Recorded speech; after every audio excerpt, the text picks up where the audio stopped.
सहनौ भुनक्तु सह वीर्यं करवावहै तेजस्विनावधीतमस्तु मा विद्युषावहै।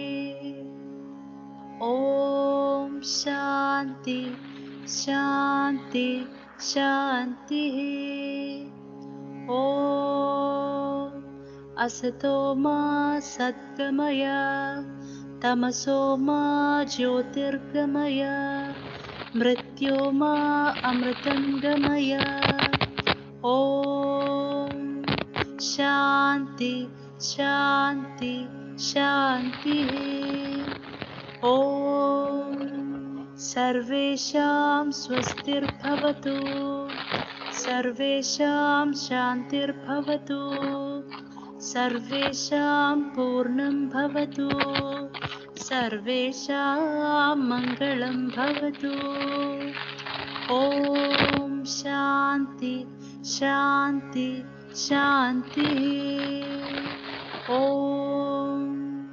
लोकाः समस्ताः सुखिनो भवन्तु लोकाः समस्ताः सुखिनो भवन्तु लोकाः समस्ताः सुखिनो भवन्तु। ॐ शान्ति शान्ति शान्तिः। ॐ पूर्णमदः पूर्णमिदं पूर्णात् पूर्णमुदच्यते पूर्णस्य पूर्णमादाय पूर्णमेवावशिष्यते। ॐ शान्ति शान्ति शान्तिः। ॐ श्रीगुरुभ्यो नमः। हरि ओम्।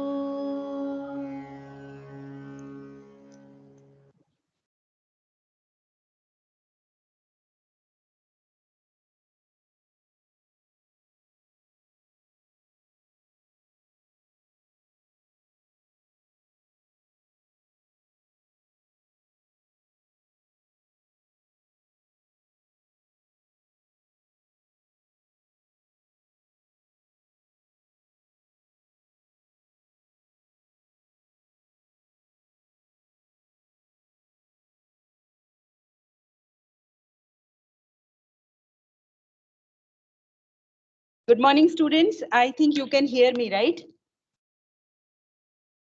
Yes, ma'am. Now it is much better. Yeah. So that was for, that for playing the prayer. Okay. So I will be sharing my screen. 1 minute.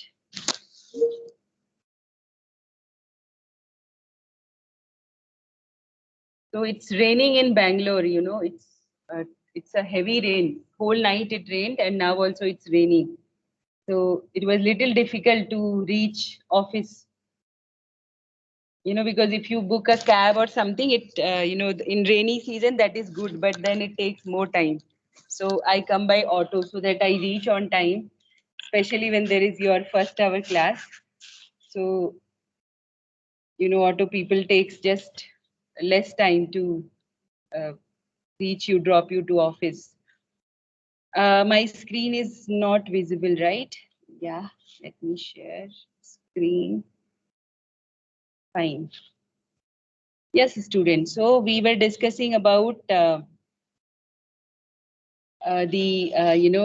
scheduling problem, wherein we had the problem that uh, we had the activities given and we had only one processor, and then we discussed that using greedy method we discussed 4 scenarios, 4 ways of being greedy, how what greedy heuristic we can apply.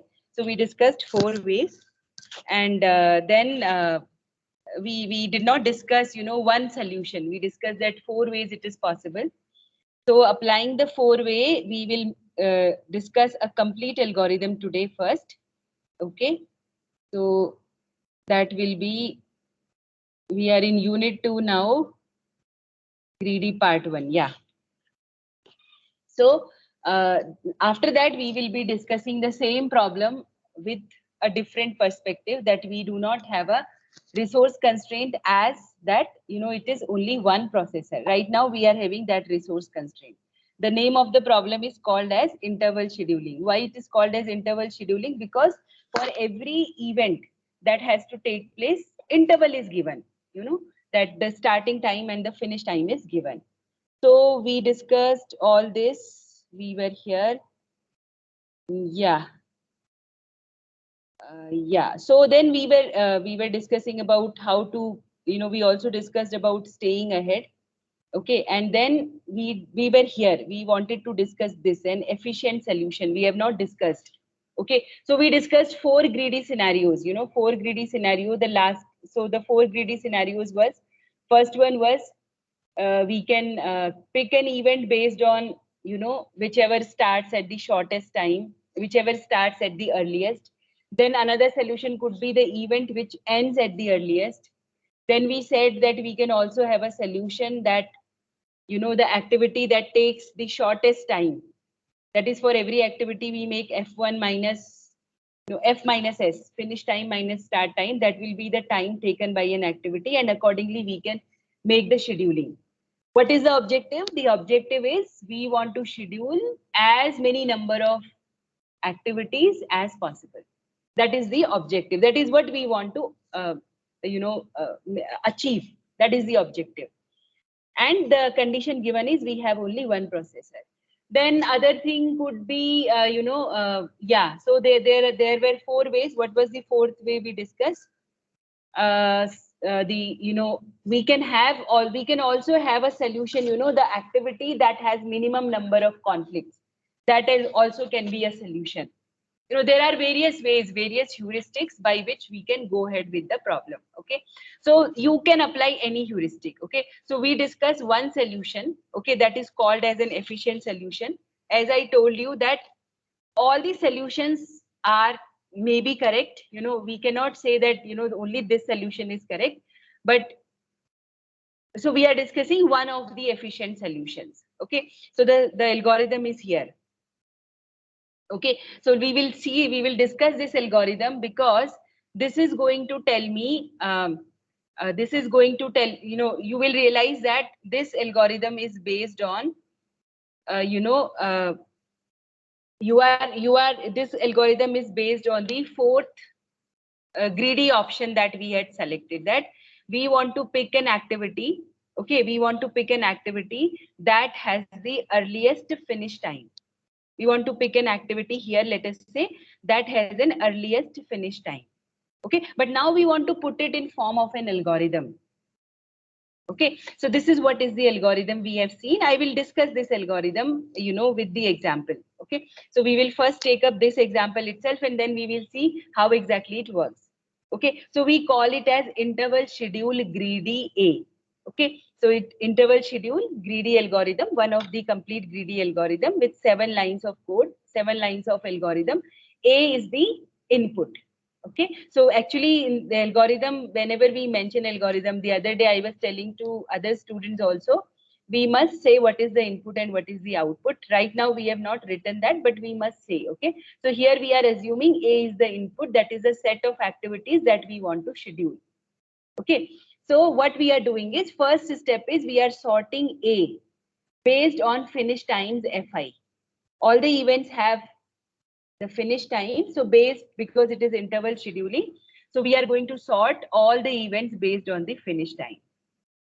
Right now, basically, what we want to do. So basically, this portion, line number 2 to 6.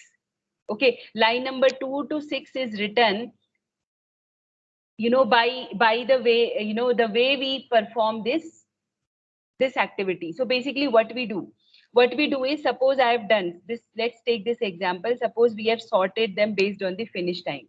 So what will happen? This event will come first, right? So then next, what is the idea? The idea is, if I pick this event, okay, so this event I should put in my result. So if I have something called as result R, I should put this event that, okay, I'm going to schedule this event R. But at the same time, what I should do, if I'm scheduling this, whatever activities are there that are conflicting with this, that I cannot schedule, right? So I need to remove them from my set A.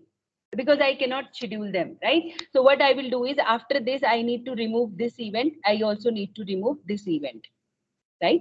Because these two are conflicting with it, right? To say that, to find out that, that I do not go for these events. Okay. What we have done is we have written this piece of algorithm.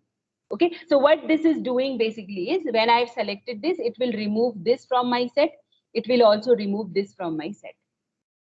Okay, then what will happen? Okay, then what will happen? So these two are done. And so what should happen next? So based on the, and you would have basically done the sorting, right? So in A, all the events are sorted based on the finish time. So the next activity that you are going to pick up is going to be this one, because this has the next shortest minimum time. So once you select this, right, you are going to put that in your result, and other things, the conflicting activities with this, for example, now it will only be remaining. This has to be removed.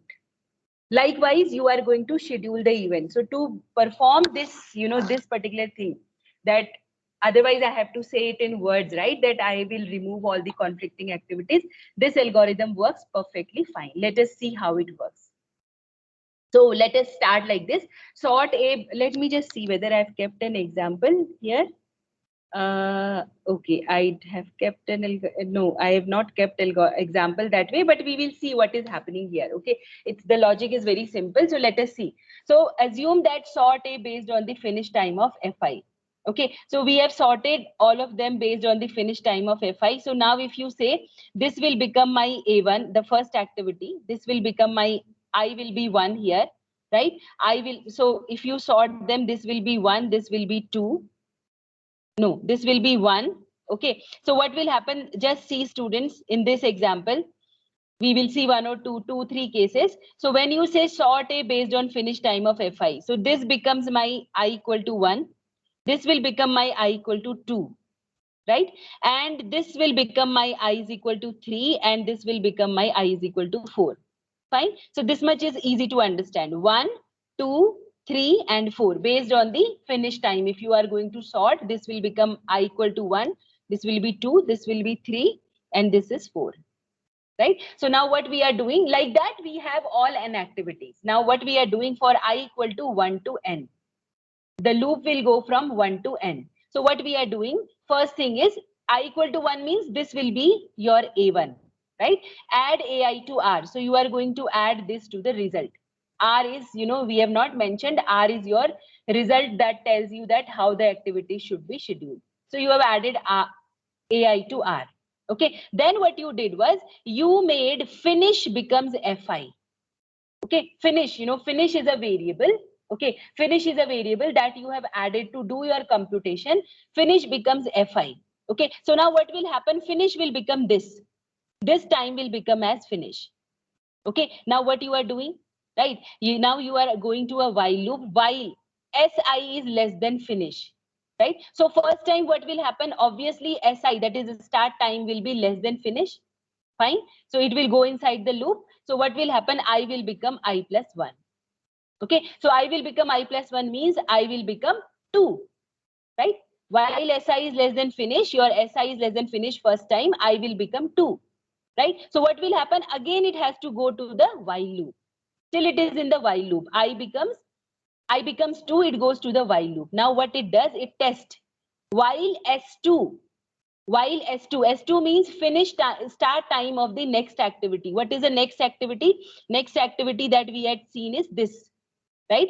When you have done the sorting, this becomes I equal to 2. So while Si is less than finish. So Si means this is the starting time.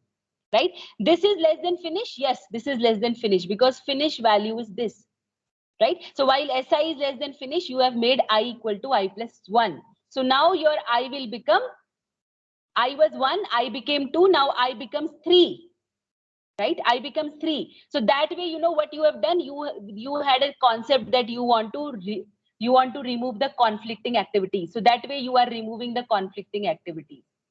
So I becomes I plus 1 means now I becomes 3, right? So 1 was covered, 2 was covered, I becomes 3. 3 is which event? This event, right? So now I has become 3. Now you will test while Si is less than finish. Now SI is this for the third activity. It is less than finish. No, the condition is not getting satisfied. So the value of I does not change. So the value of I is 3 only. Okay, so it goes again to the for loop. Okay, so then it says I equal to 3 to n. So now this activity will be added. Add AI to R. So now A3 is added to the resultant, your resultant schedule. So now you have added A3. That means you have added A3 to R. Now what you did, you made finish equal to Fi. So finish will become this time, right? So again you will check, right? Finish will become this time. So it will first time it will go to the while loop. While Si, now this is less than finish. So you will make I equal to I plus 1. So I will become 4. But then when you check Si is less than finish. So you check Si is less than finish means Si, Si is less than finish means the fourth one. Yes, this is less than finish. So you are going to make I equal to I plus 1. So I becomes 4. Okay, so when I becomes 4, I becomes 4 means the next activity. So this was 1, 2, likewise it will go and it will keep on. Ma'am? Yes? So Tell me. like it is middle row first one and then last row first one and then middle row second one and then last row second one, like that you are telling, ma'am, according to this algorithm. Yes. It will. You know why? Because no. Why? You must be confused now. Why the turn of the first one did not come? Why it did not come? Because based on the sorting. Because based on you have sorted them in the order of finish time. Okay. So Yes, when you ma'am. are, so this will not. You will realize that this will also not be taken. Okay, when you run the algorithm completely, this will also not be taken. But its turn will not come now. Okay, later on its turn will come. So if you are sorting them based on the finish time, this will be A1, this will be A2, right? This will be A3, this will be A4. Like that it will go. But this Yes. algorithm will work. Yeah. That way only it will work. Yeah. So I was asking that generally we can't multitask, I guess, no, ma'am. Like we need to consider whether the finish time of the first one, is there something like that, because we are doing, see, ma'am, like the second activity is starting along with the first activity, no, ma'am. So No, it's not starting. So what is happening here, students, is we have only one processor. That is the constraint. So based on the constraint, your algorithm will change. Okay, this algorithm will work when you have only one processor and you are scheduling only one activity at a time. Okay, so only when this activity completes, okay, then only the next is starting. That is what is the concept here. So we are not talking about multitasking or other things here. Here we are saying that only one activity is being scheduled at a time. Okay, okay, that is ma'am. that is the condition here.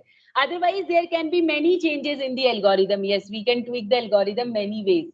Every time we can check what is the finish time, but this algorithm is for just for that. Okay, interval scheduling, we are fixing the assumptions that we have only one processor and at a time we are able to schedule only one event. Okay. So we will be doing the works sequentially, no, ma'am. Like it is Yes. Yes. Yes. what does this chart signify? Like nothing, like it only speaks about the duration, no, ma'am. Suppose it is becoming 8:50 now, so it is not like that the second work also needs to be started at 8:50. Yeah. Suppose it is the first task is of 20 minutes, then 8:50 to 9:10, and then from 9:10 onwards, the second activity will start, no, ma'am. Nothing like. Yes. No, here, no. Here, no. Here it is like this. These times are important. So if you have not started this activity now, okay, suppose this activity has to start at 8:50. All three of them have to start at 8:50 and you could not start it at 8:50. You will not start it later because this is Actually, important. uh, Okay, then this is how to important here. can you check the image in the chat box? No, this chat box is telling you the start time and the finish time. This is the start time and the finish time. So these are fixed. Okay, these are fixed, so we cannot change it. So that means if you have missed a chance, so it is not that whenever you get a processor, they are not waiting somewhere. So if you could not start this now, you cannot start. So that is why we are saying that what is the meaning of conflicting activities, right? So if you have started this event now, okay, you cannot start, you will never be able to do these two events because all three of them have the same start time. That is the meaning of conflict here. Okay, that is why it is a special problem. It is not that whenever, it's not that it needs 20 minutes, so whenever it finds 20 minutes it can be given. No, it is not like that. Okay, so it is like this, that's what is the meaning of interval scheduling. Okay, that start time is given, finish time is given, and we have to consider that also, what exactly is that time. Okay, so and if this is, so here in this problem we are assuming that we have these start times. So for all three of them the start time is same. So that is why if I have started this, automatically I cannot do this and I cannot do this. So for making that algorithm work, so otherwise I explained to you, right? I had explained like this here. That was the meaning. So with this, okay. So suppose, we are saying select the activity that ends at the earliest. So I selected this. Then I have to remove the conflicts. Okay, because if I have scheduled this, for this activity, the start time was this and start time was this. So what I am supposed to do is I should remove these events. Okay, after that, once this is over, I can select the next activity that has the next shortest start time. So I will select this activity.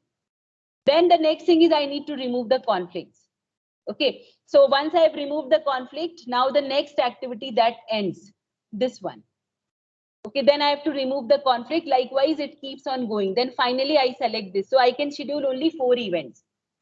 Okay, so now to represent, to do the same thing, when you put it in form of an algorithm, to do the same thing, this is the algorithm. Okay, this is the algorithm. So this algorithm will do, it will not show you that you have removed this right away, but it will not be scheduled. So when you run the algorithm, you will realize that step by step. Okay, that is why I put this picture here. So the key part is this. Key part of the algorithm is this. First, you have sorted all the activities based on the finish time. Okay, and then this is the condition. So when you select an activity, you make finish as this. Finish as the finish time of that activity. Now you go to the next activity that you are supposed to schedule based on the finish time. So for that next activity, you want to check if its start time is less than finish.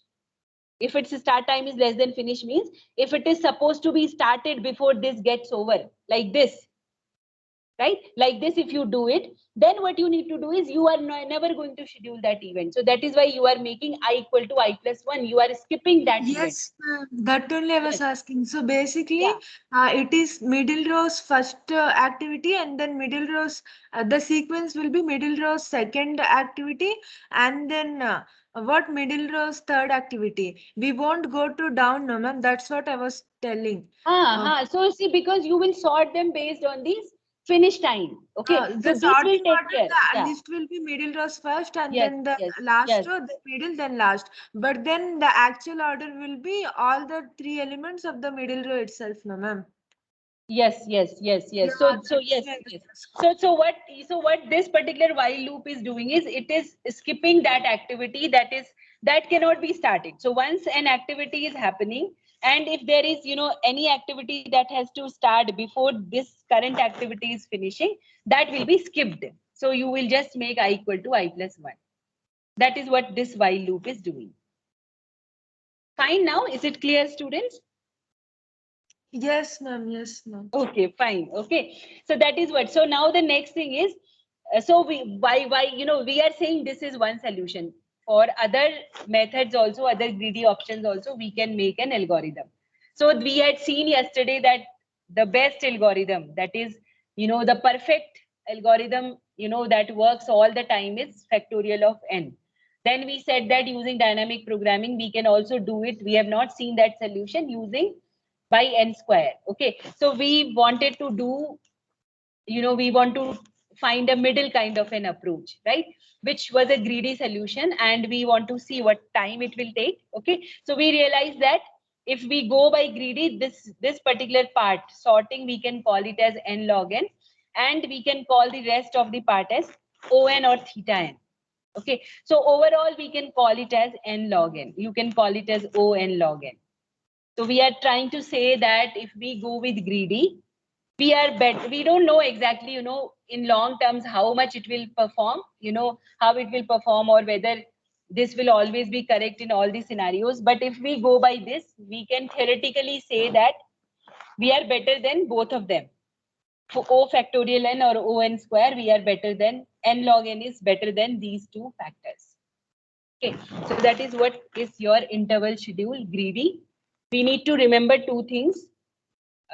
We first need to see whenever we make an algorithm, okay, I am not saying that this algorithm will work in all the scenarios.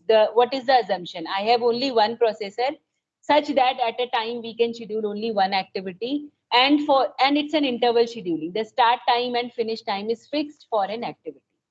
Okay, those constraints we need to understand. Okay, that is why, students, I sometimes feel that is why it is important to attend the class also, because we cannot put everything in the slides, right? So now those who are attending classes, they will go through, means they will understand, but I should not tell all that to those who are present here, right? Fine. So now we will talk about the next event.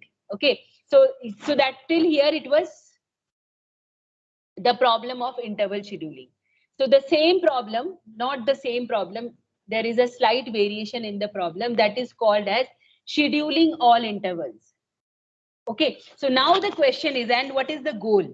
Okay, now the goal is not that earlier the goal was I wanted a schedule that gives me maximum number of events to be executed. The constraint was there was only one processor. Okay, now again, let me redefine the problem. The problem is like this. N set of activities A is given.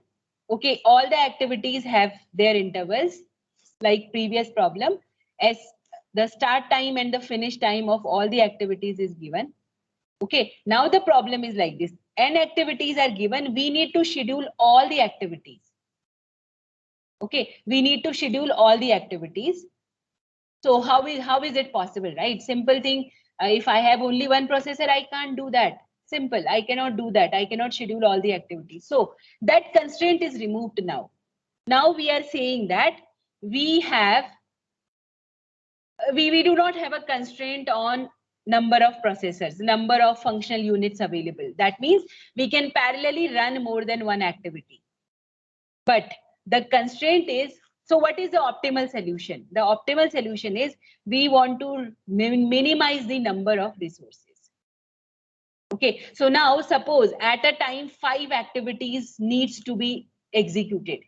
Suppose at a time, so the only constraint, the another constraint is the start time and finish time is given to you. You cannot say that I just need a 20-minute slot. No, it's like if all the events have to happen at the same time, means they have to happen at the same time. So how many number of resources I require will depend on how many activities will run parallelly at the same time. So suppose there are 5 activities, those are running parallelly. So I need minimum 5 number of resources in this case. And then I want to make a schedule. Given an activities, we need to schedule all the activities. Okay, so it is given that, we will give you it's like we will give you the processor, the computing resource is available, but we want you to minimize. It's not that at a time 100 activities are there and I have 100 processors available. No. Okay, so that, but here we are saying that we will try to minimize the number of resources. Thinking that I do not have constraint in the resource, but still we want to minimize the number of resources. So in this particular example, what is happening if I see at this particular time, I need 1, 2, 3 resources because 3 activities are running in parallel, right? 1, 2, here if I see at this time, 1, 2, 3 are running in parallel. If I see at this particular time, then also 1, 2, 3 are running in parallel. I think 3 resources are enough here if we see this particular chart. Okay, so these are the activities given, start time and finish time is given for all the activities. So the question now is, so the problem, so now I can schedule all the activities, not an issue. So if I say I have 3 processors, 3 functional units, no problems. I will start all the 3 activities together. Then I will see that a particular processor functional unit is free at this time. This is free at this time. This is free at this time. Accordingly, we will have to do the scheduling. The problem looks simpler than the previous one. But yeah, so now what is my goal now? Now my goal is, since the goal is to minimize the number of resources, so I actually want to find out how many maximum number of conflicts are there. Right? So it's a simple chart, it's a simple chart wherein, I'm saying 1, 2, 3, 1, 2, 3, 1, 2, 3, like that. I am able to, with the timeline chart, I am able to find out. But if it's a scenario wherein, the start time is given, finish time is given to me. Okay, in some numbers it is given to me, start time and finish time. So every either there are 100 activities, probably I have to make the the graph, or the line. I have to draw the lines like this, and then I have to see how many activities are conflicting. Obviously I will not do that, right? So my concentration now is to find out that, do I have a suitable algorithm, or do I have a suitable method that tells me how many maximum number of conflicts are there at a particular number of time. And if I want to schedule all the intervals, I want to schedule all interval means all the activities has to be scheduled.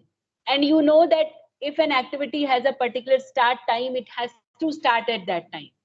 It cannot wait. So that is why how many number of maximum conflicts are there, those many number of resources will be required.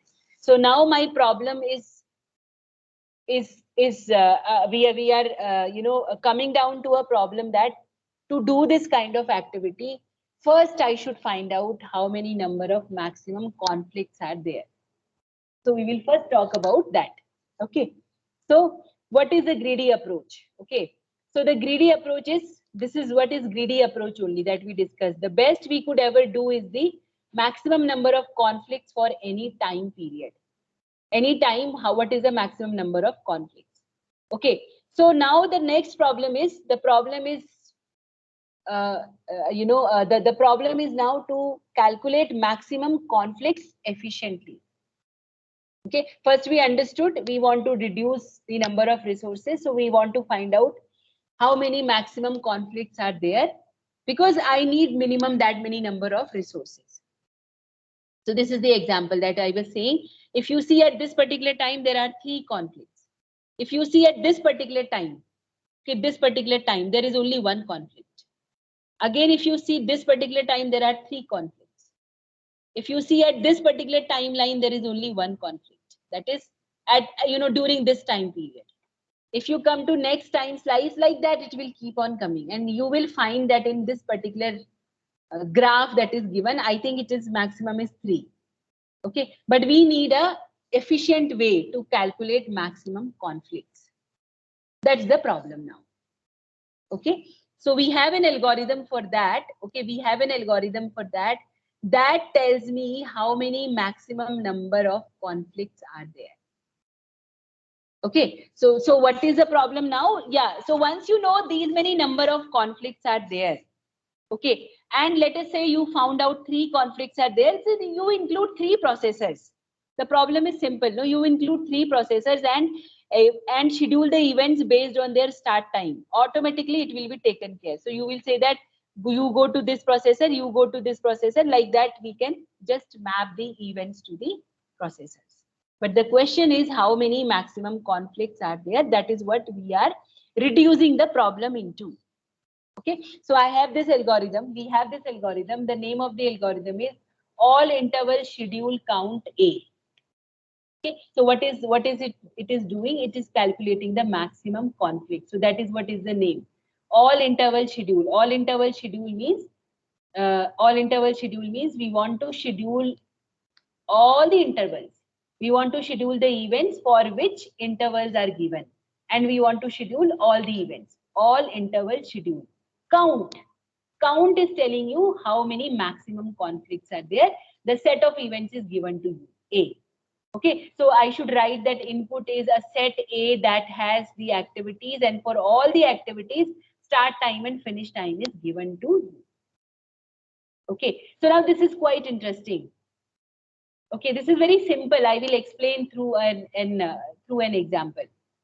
Okay, so what it does is, it says that, let me just read the algorithm now and then I will explain through the example. Okay, so what it says is sort the start and end times, call this as X.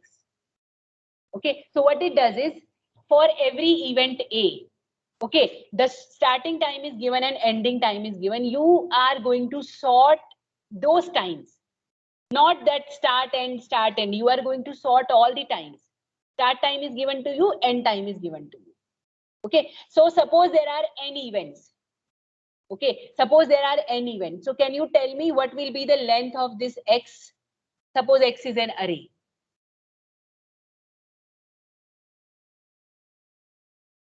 What will be the length of X?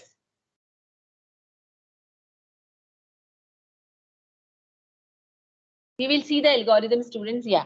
So first thing I said is sort the, and you can please sit with your pen and paper also. Okay. So we are saying that sort the start and end times, call this X. Okay. So so it's like this. One event is given, A1 is given. So for A1, you have start time S1 and time F1. For A2, S2, F2. For A3, S3, F3. So if there are 3 events, I am saying that make an array X with sorting of all these times, S1, F1, S2, F2, S3, F3. Anything can be bigger. So in increasing order, you need to sort. Okay. So what will be the length of X if there are n events?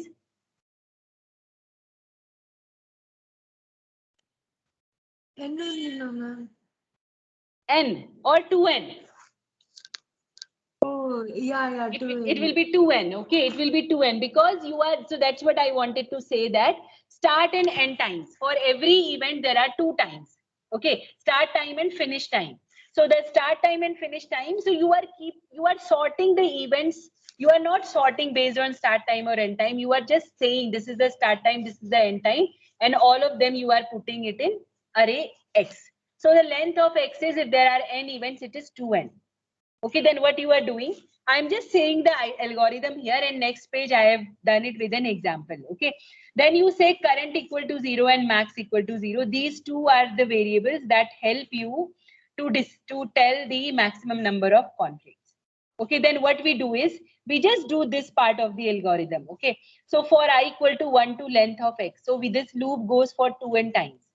For I equal to 1 to length of X, if Xi is a start node, if Xi, Xi means whichever is, you will also have a track that it is sorted, X is sorted, but you will also have a track that this particular time is a start time of some activity or it is a finish time of some activity. If it is a start time of some activity, if Xi is a start node, you say current plus plus. Okay, you started current with 0, current plus plus.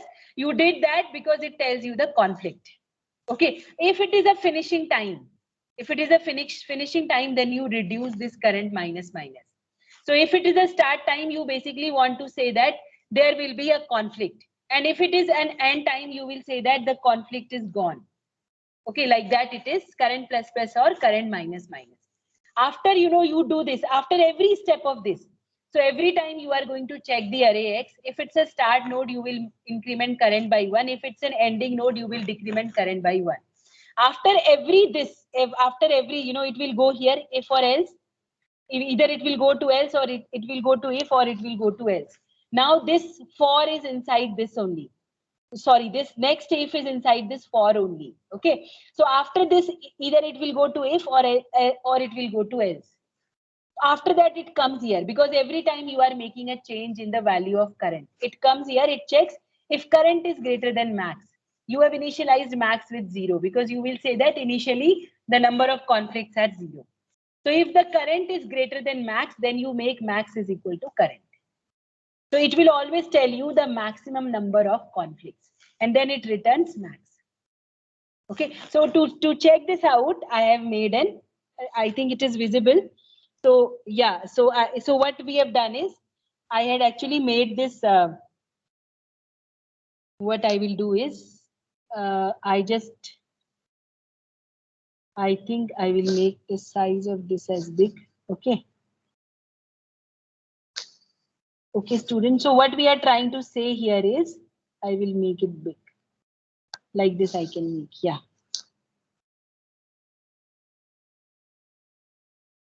Okay, so let us see what is happening here.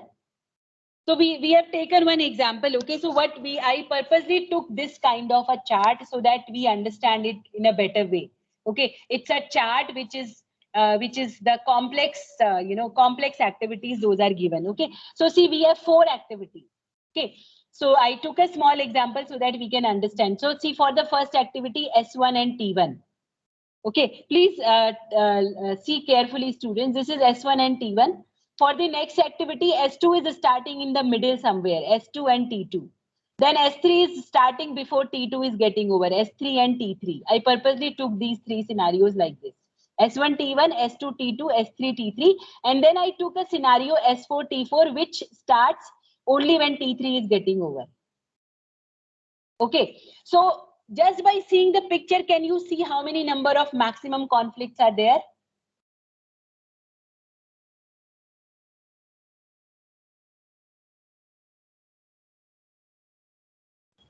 Two, ma'am. Yeah, very good. It is 2, right? At a time, if you see 2, 2, 2 and 2 only, there is no conflict, right? So now let us see how the algorithm calculates the maximum number of conflicts. Okay, so what we do here is, as per this, sort the start and end times, call this X. Okay, so the X is going to be like this. I have sorted this.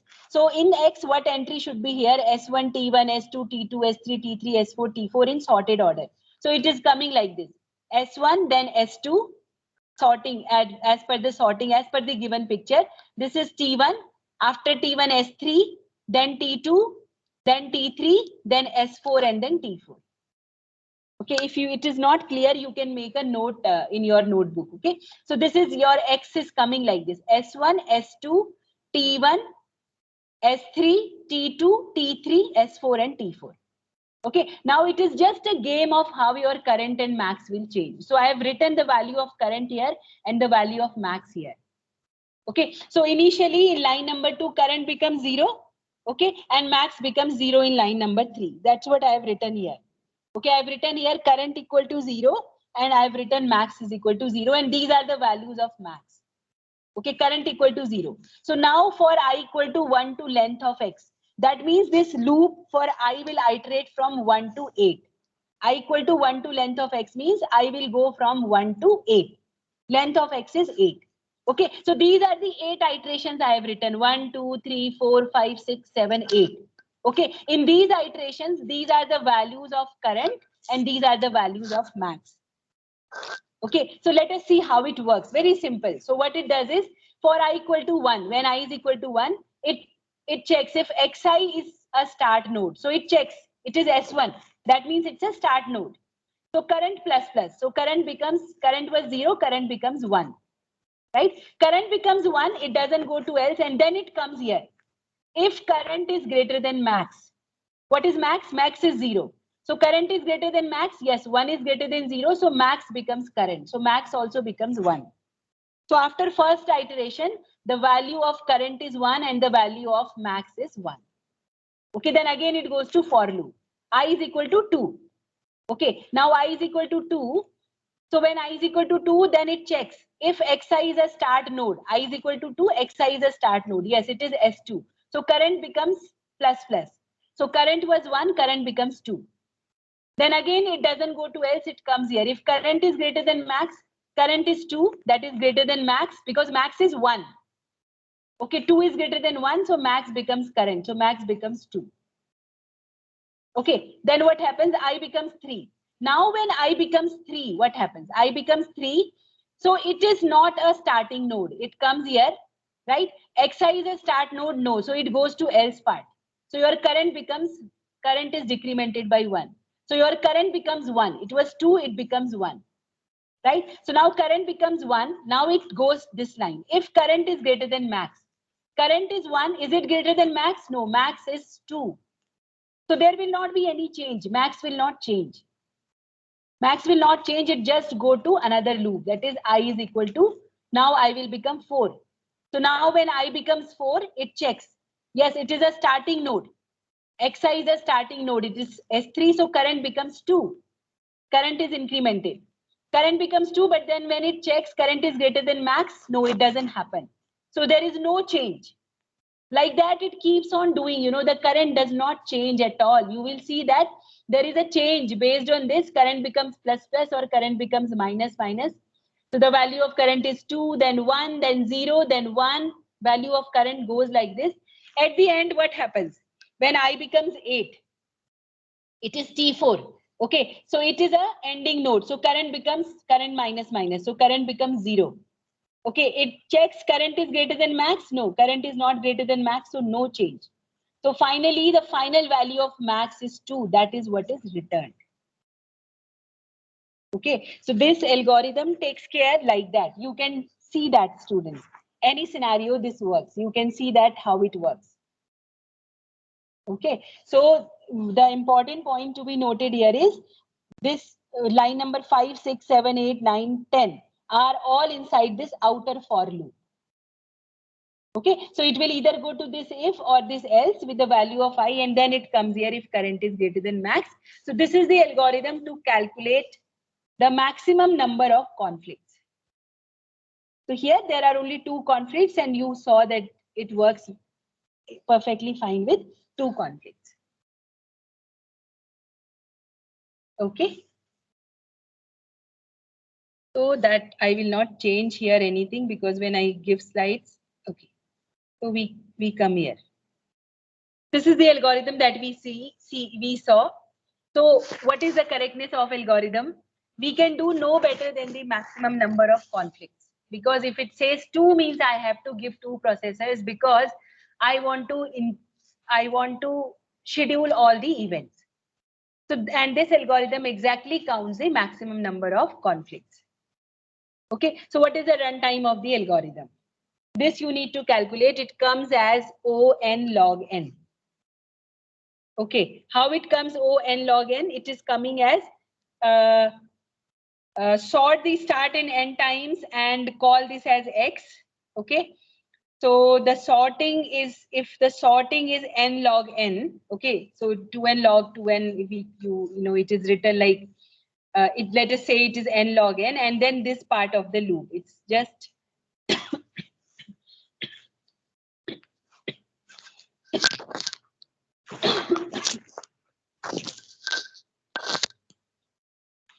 excuse me, students. Okay, so this part of the algorithm is O(n) log n, and this part of the algorithm for I equal to 1 to length of x. We are just doing the comparison, and this part becomes n. So this n will be contained in n log n. This is the runtime of the algorithm. So this is a runtime for calculating the maximum number of conflicts. Okay, so fine, students. So we will wind up here for today. Tomorrow we are meeting. Nobody has said anything so far, no issues. So tomorrow 4th hour we will be starting, and again we will be learning a new concept that is called as Horn formulas. Okay, that is called as Horn formulas. Very interesting, very logical, and maybe you would have done some course on what is that called? Used to learn, I don't know which subject. Discrete mathematics, have you studied, students? Somewhere you would have studied, no? Discrete mathematics, where you have logical or logical not, those, yeah. So it is exactly, very basics of that discrete mathematics. Okay, Horn formulas. Why they are made? Again, we will be applying them in greedy approaches. Okay, so we will be discussing that. So yeah, so tomorrow's 4th hour we'll be doing, and this week we will have one more class on Saturday, that is a Tuesday timetable. So we will be able to do Horn formulas and all these things. Okay, so thank you very much, students. We'll wind up for today. Yeah. Thank you. Thank you, students. I didn't see how many of you attended the class.